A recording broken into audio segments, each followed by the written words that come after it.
Hello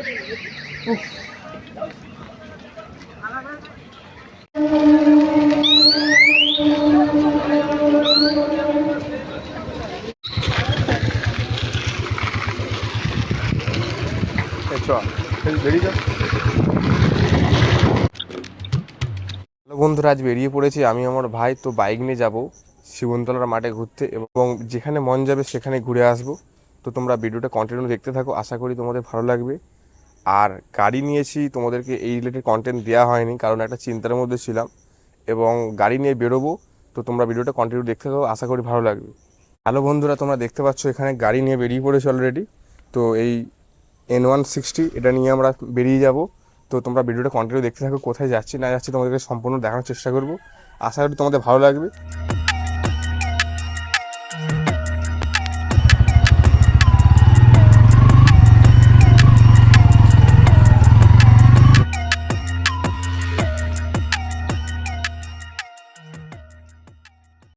এরপর বন্ধুরা আমি একটা মন্দিরে ঘুরতে গিয়েছিলাম, তো সেখান থেকে ঘুরে বাড়ির দিকে চলে যাচ্ছি। এখন আমরা যাব মনের মন্দিরের হাটের দিকে।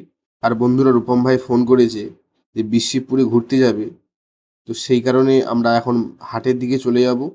আর বন্ধুরা দেখছো আমাদের গ্রামের পরিবেশটা কত সুন্দর, চারিদিকে মন্দির। আর বন্ধুরা ফাইনালি আমরা হাটেতে চলে আসলাম।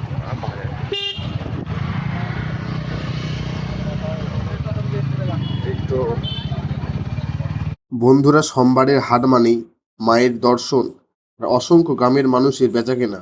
বন্ধুরা, এখানে এসে রূপম ভাইকে দেখতে পেলাম না, তাই আমরা একটু ভাটার মাঠের দিকে চলে গেলাম। তো তোমরা বন্ধুরা দেখতেই পাচ্ছ আমরা এখন ভাটার মাঠের দিকে চলে এসেছি। আর বন্ধু, আমরা একটা জায়গায় গিয়ে একটু দাঁড়াবো। তো তোমরা দেখো কত সুন্দর এই জায়গাটা। ওইখানে ছেলেরা খেলাধুলা করছে আর মাঠের এই পাশে সবাই বসে আছে। আর বন্ধুরা, রূপম ভাই ফোন করেছিল ঘুরতে যাওয়ার জন্য, তাই আমরা হাটে আবার চলে আসলাম। তো হাটেতে ওই দোকানটাতে দাঁড়িয়ে থেকে কিছু ফুচকা খেলাম। খাওয়ার পর বন্ধুরা মনের মন্দিরের ঘাটে একটু বসে রইলাম। বন্ধুরা, এই ঘাটের পাশ থেকে তোলা কিছু সুন্দর মুহূর্ত তোমাদের কাছে তুলে ধরার চেষ্টা করেছি। হাটের মানুষের ভিড়ে দেখছি শুধু মানুষের আনাগোনা। আর বন্ধুরা, বাড়িতে একটা কাজ ছিল, তাই মা ফোন করেছিল, তাই ভাই বাইকটা নিয়ে চলে গেল। আর বন্ধুরা, আমি রূপম ভাইয়ের গাড়িতে করে ঘুরতে গেলাম আমাদের বাড়ি থেকে একটু দূরে বিরিশিবপুর রেলওয়ে স্টেশন। ওখানে গিয়ে আমরা কিছুক্ষণ সময় প্রতিদিন কাটিয়ে থাকি। বন্ধুরা, ওখানে যাওয়ার একটাই উদ্দেশ্য, কটা ট্রেন যাচ্ছে ওটা গোনা, এক কাপ চা খাওয়া, একটু বসে থাকা, একটু গল্প করা।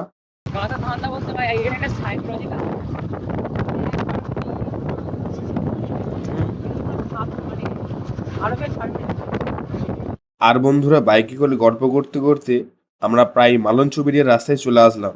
তো বন্ধুরা, এখান থেকে যে বিশিপুর হাই রোড তোমরা দেখতেই পাচ্ছ কত সুন্দর লাগছে। এবার বন্ধুরা আমরা ওভারব্রিজের নিচে দিয়ে চলে যাব বিরসিপুর রেলওয়ে স্টেশনের দিকে। বন্ধুরা, আমাদের গ্রামে প্রায় 13টি দোকান আছে, কোনো দোকানে আমাদের চা পছন্দ হয় না, তাই প্রতিদিন আমরা বিশ্বপুরে আসি শুধু চা খাবো, একটু স্টেশনে বসে গল্প করব, এই আর কি।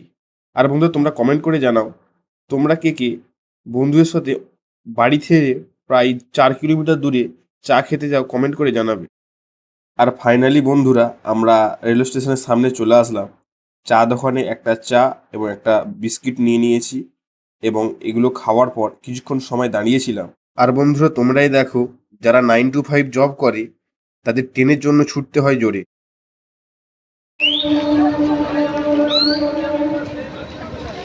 আর বন্ধুরা, সন্ধ্যা হয়ে যাচ্ছে, যেতে হবে আমাদের বাড়ি। চা খাওয়া শেষ হয়ে গেলে স্টার্ট করে নেবো গাড়ি। সাব্বাস বেটা।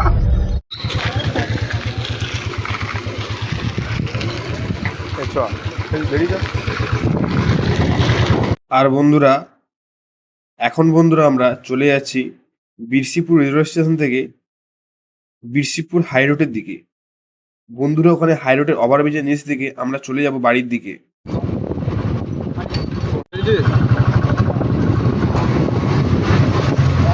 আর বন্ধুরা, বাড়ির দিকে যাব ভেবে শর্টকাটে না রাস্তায় গিয়ে আমরা একটু ঘুরে গেলাম যাতে যেতে দেরি হয়। তো সেই কারণে আমরা একটা নতুন রাস্তায় ঢুকেছি। এই গ্রামটার নাম সম্ভবত জগরামপুর। তো এর ভেতর দিয়ে আমরা চলে যাব বাড়ির দিকে। প্রায় আমাদের যেতে প্রায় 40 মিনিট লাগবে। তো বন্ধুরা আজকের ভিডিওটা এখানে পর্যন্ত। ভিডিও যদি ভালো লেগে থাকে লাইক কমেন্ট শেয়ার করে চ্যানেলটা অবশ্যই সাবস্ক্রাইব করে রাখবে। আগেটা একটু